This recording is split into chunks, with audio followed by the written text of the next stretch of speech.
11절에 있는 말씀을 봉독하겠습니다. 우리 11절 다 같이 봉독합니다. 시작. 예수께서 예루살렘에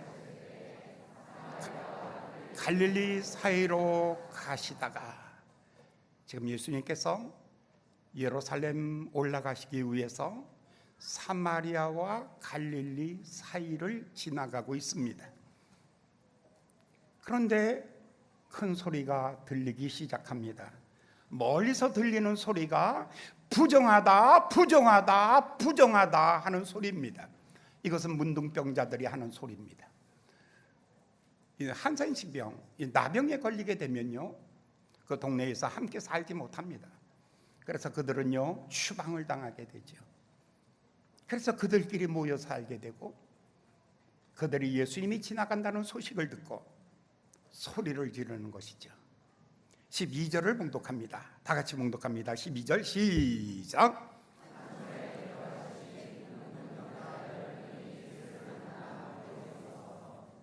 예수님께 가까이 갈 수는 없습니다. 왜냐하면 유대인의 법에 의하면 그들은 바람이 부는 날은 50m 이상의 간격을 유지하여야 하기 때문입니다. 왜냐하면 접촉하면 전염이 되기 때문입니다. 그래서 그들이 멀리 서 있는 겁니다. 예수님에게 더 가까이 갈 수 없는 이 안타까운 심정, 자기를 구원하고 치료하는 예수님에게 더 가까이 갈 수 없는, 멀리 있을 수밖에 없는 그들의 마음, 얼마나 안타까웠겠습니까? 그들이 소리를 지릅니다. 이렇게 소리를 지릅니다. 13절의 말씀을 봉독합니다. 시작.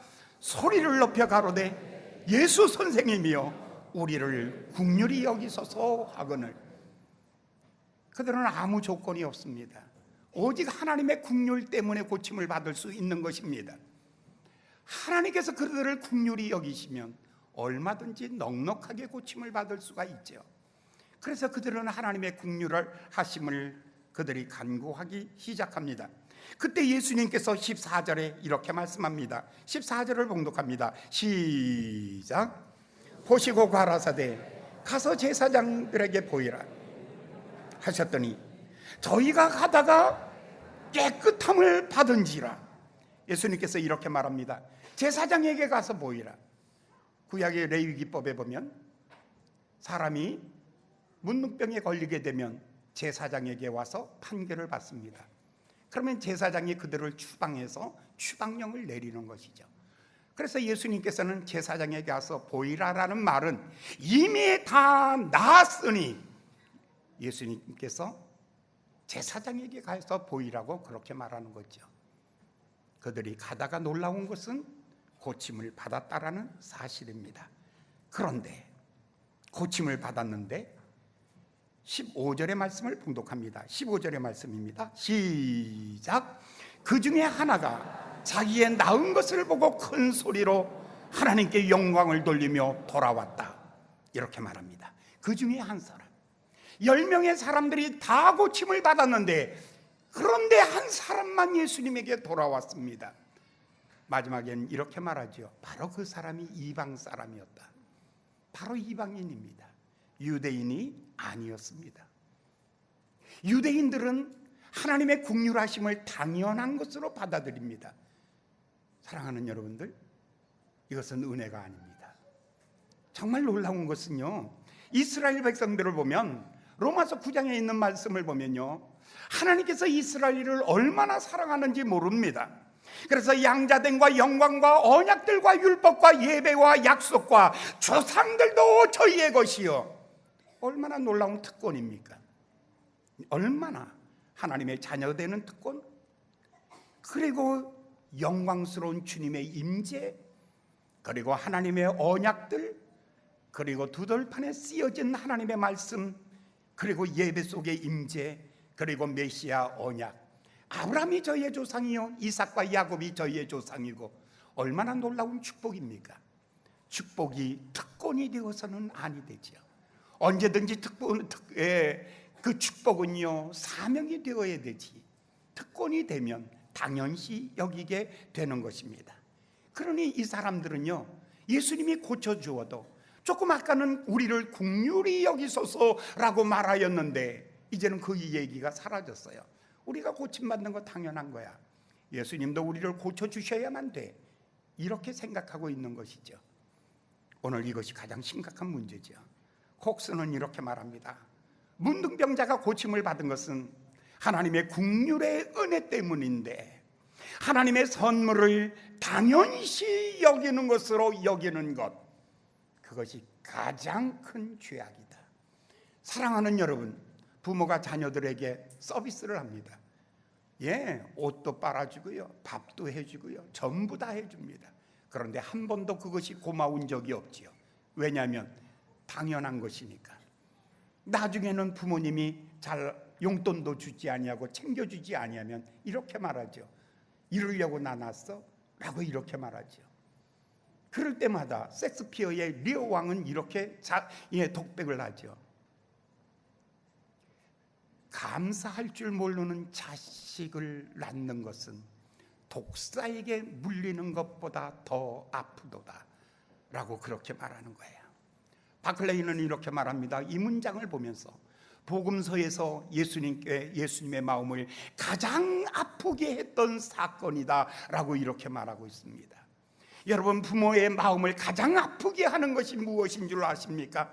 여러분들 부모님의 수고와 노고에 대하여 여러분은 감사할 줄 모를 때에, 고맙다라고 표현하지 못할 때에, 그때의 부모의 마음은 독사에 물리는 마음이라고 그렇게 말하는 것입니다.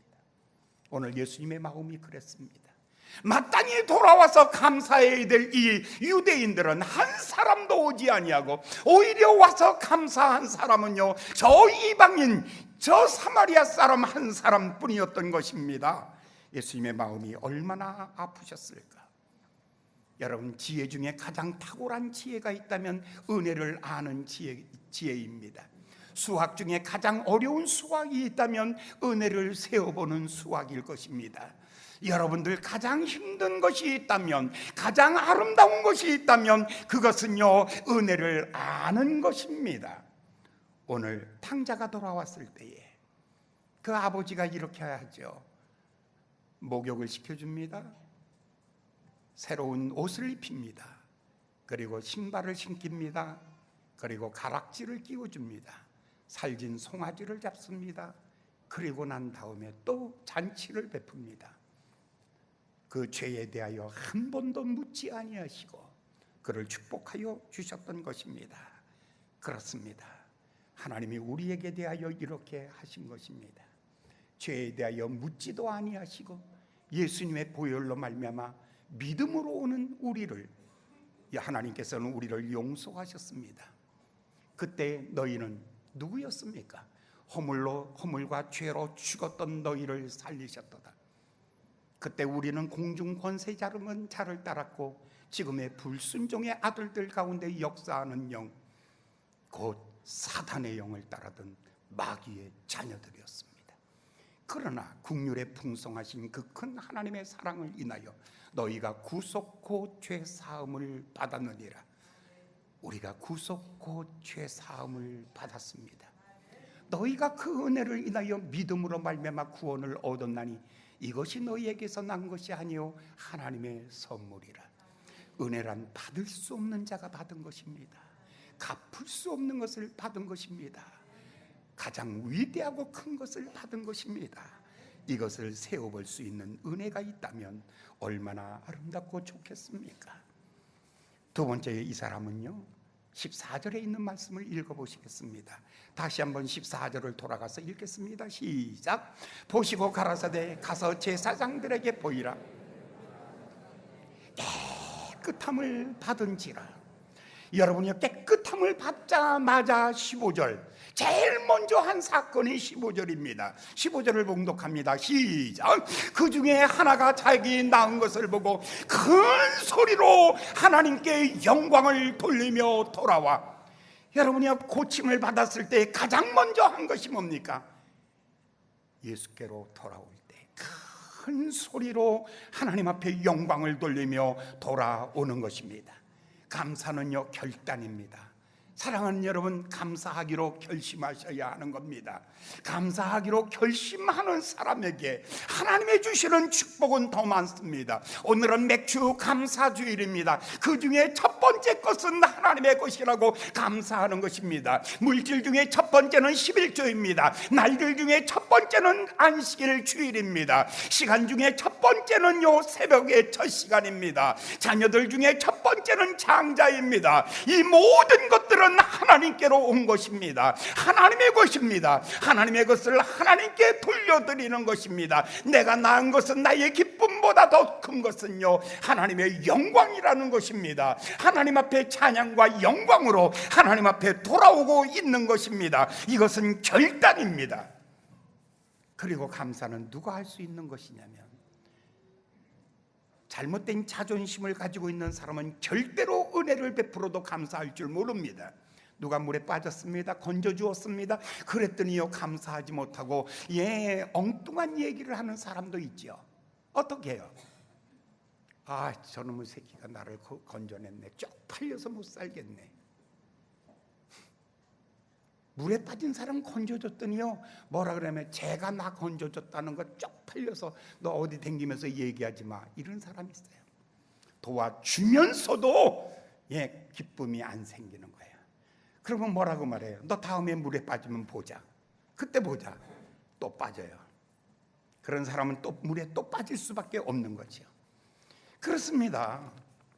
이 9명은요, 예수님이 나를 고쳐주셨습니다. 이 고쳐준 것에 대하여 감사함이 없습니다. 왠 줄 아십니까? 내가 하나님의 자녀며 언약도 율법도 할례도 성막도 다 내 것이다.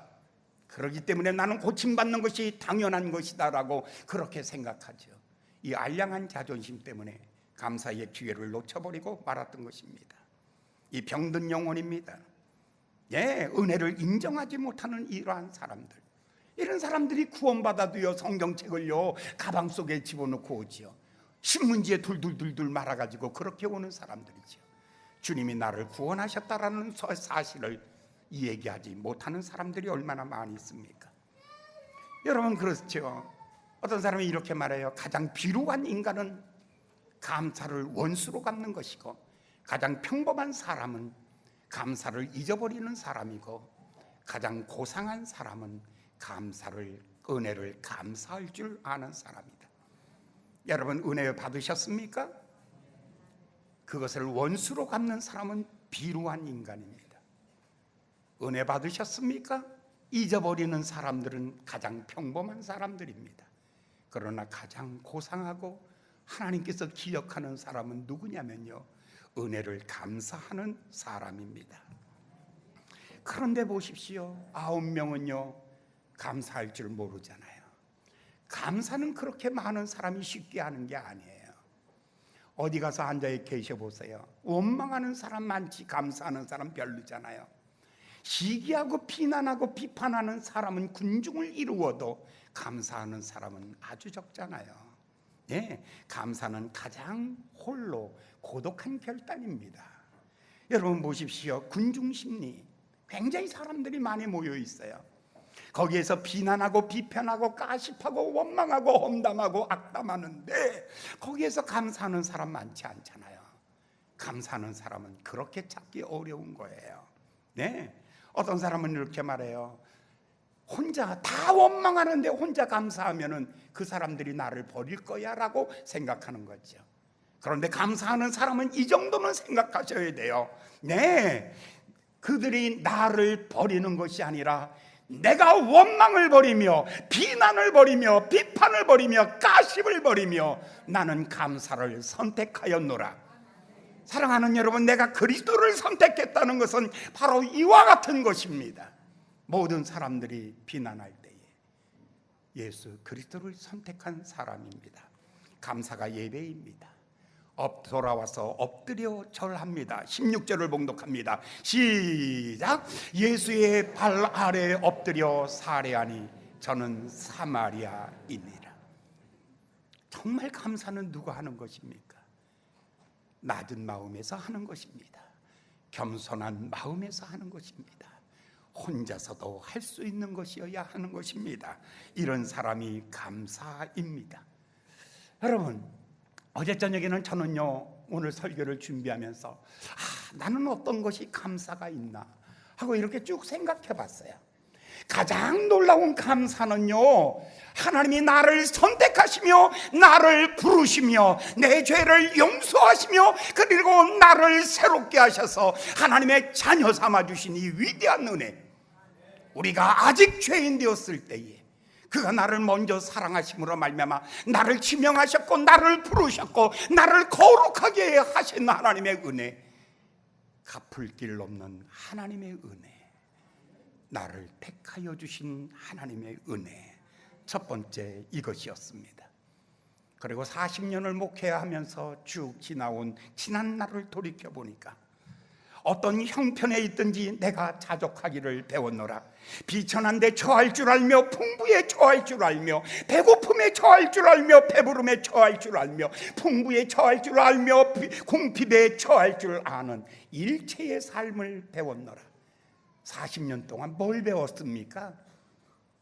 목사님, 목회 40년 동안 뭘 배웠습니까? 라고 말하면 딱 한 가지입니다. 일체의 삶을 배웠노라.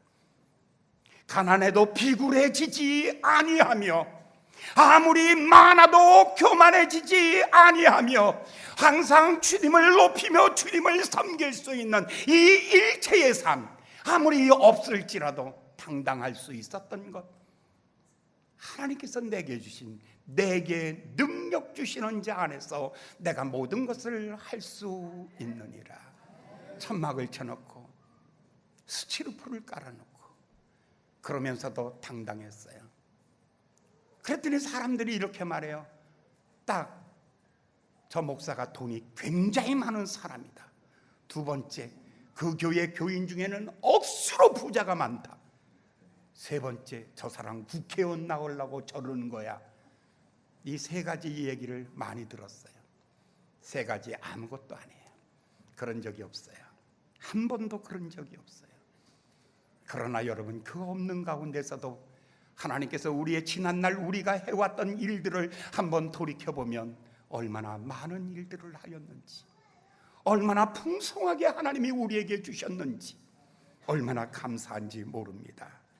여러분이 하나님께서 내게 주신 이 일체의 삶, 여러분이 있다고 교만해지지 아니하고 없다고 비굴해지지 아니하는, 오직 내 능력은 하나님께로부터 오며 나를 인정하시는 분은 하나님이시기에 그 하나님이 내게 주신 직분에 감사하며 언제든지 주께로 나아가는 것. 형제들아, 우리가 아시아에서 당한 일을 너희가 알지 못하기를 내가 원치 아니함은 심한 고생을 받아 살 소망이 끊어지며 마음의 의에 사형 선고를 받아 죽는 줄 알았지만 자기를 의뢰하지 말며 오직 죽은 자를 살리신 하나님만 의뢰하게 하심이니라.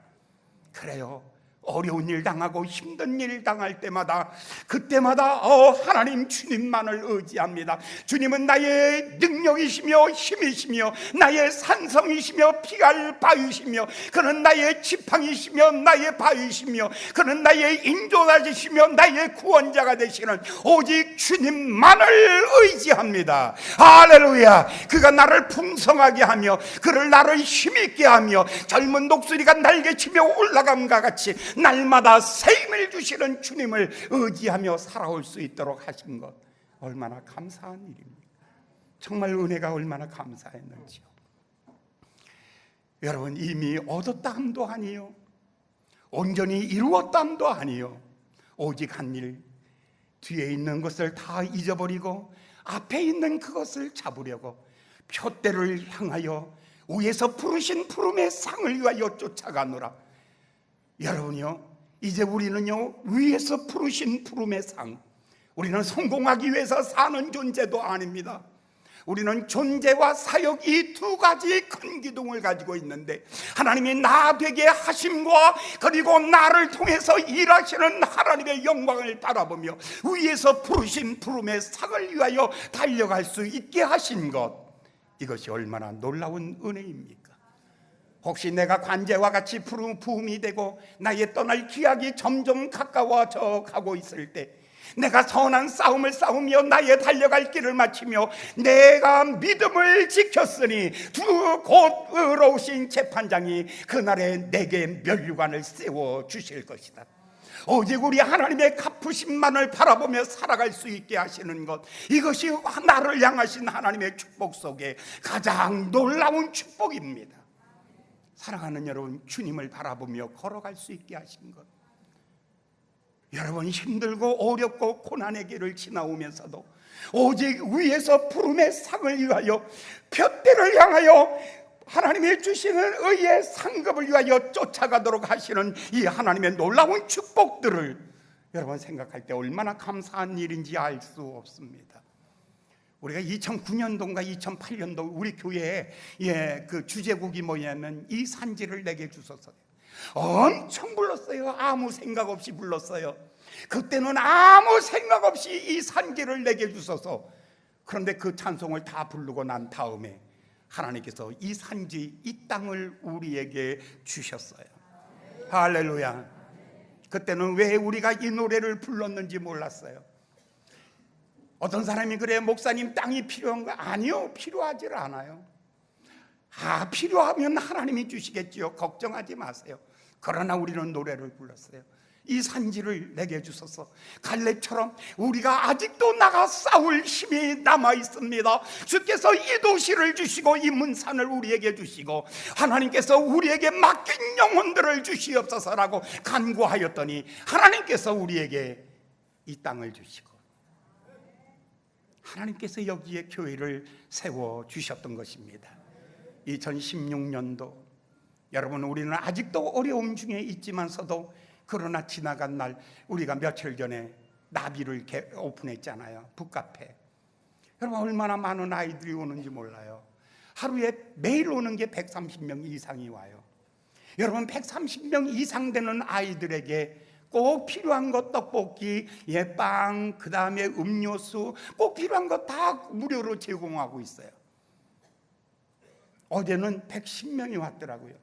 장대비가 쏟아지는데도 아이들이 몰려오는 거예요. 하나님께서 이렇게 먹일 수 있는 것, 우리가 하루에 먹이는 인원이 몇 명이냐면 850명이에요.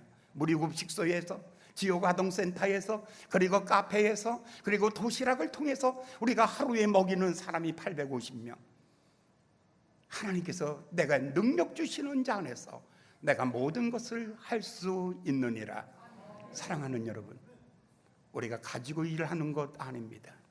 하나님이 나를 붙잡고 계시기 때문에 일하는 것입니다. 사랑하는 여러분, 우리가 올해는요 성경 500독 목표인데 이제 우리가 상반기에 200독을 돌파했습니다. 하반기에 여러분 150명이 이제 레시바로 이제 성경을 읽기 시작했습니다. 그러면요 500독 넘치는 역사가 일어날 줄 믿습니다.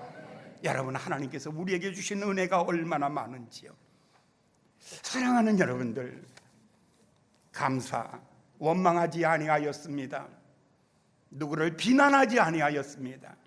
낙심하지 아니하였습니다. 포기하지 않았습니다.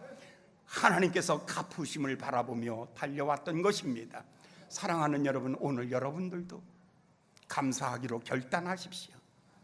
그리고 마음을 낮추십시오. 주님 앞에 무릎을 꿇으시고 하나님 앞에 감사의 삶을 살아보십시오. 그때 성경 마지막에 예수님께서 이렇게 말씀하십니다. 18절, 19절을 보겠습니다. 시작. 이 이방인 외에는 하나님께 영광을 돌리러 온 자가 없느냐 하시고 그에게 이르시되 일어나 가라, 내 믿음이 너를 구원하였느니라 하시니라. 여러분, 얼마나 놀랍습니까? 우리 주님이 인정해 주시잖아요. 오늘 여러분의 찬양에 대하여, 여러분의 예배에 대하여, 여러분의 헌신에 대하여 우리 주님께서 인정하여 주시며, 여러분 촛불을 보고 감사하는 자에게 별빛 보여주시는 하나님, 별빛 보고 감사하는 자에게 달빛 보여주시는 하나님, 달빛 보고 감사하는 자에게 하나님은 햇빛을 비춰주시는 하나님. 이 더글라스 말록의 시처럼 사랑하는 여러분, 감사는 더 큰 축복을 낳으며 하나님의 마침내 영원한 하나님의 갚으심을 얻게 되는 것이 아니겠습니까? 여러분, 감사의 삶을 통해서 여러분 점점 더 향상되어져 가는, 행복해서 감사가 아니라 감사할 때 행복해지며 이 행복함이 더 많은 사람들을 행복하게 하여 주는 여러분 되시기를 예수님의 이름으로 축원합니다. 기도하겠습니다. 자비로우신 귀하신 주님, 주의 음성을 사모하며 기다립니다. 이 사마리아 사람 한 사람밖에는 감사하는 자가 없느냐라고 찾으시던 주님, 오늘 사랑하는 모든 성도들에게 은혜를 부어주셔서 주님이 마땅히 찾으시는 감사의 제사로 주를 영화롭게 하는 귀한 삶이 되게 하여 주시옵소서. 예수님의 이름으로 간절히 기도하였나이다. 아멘.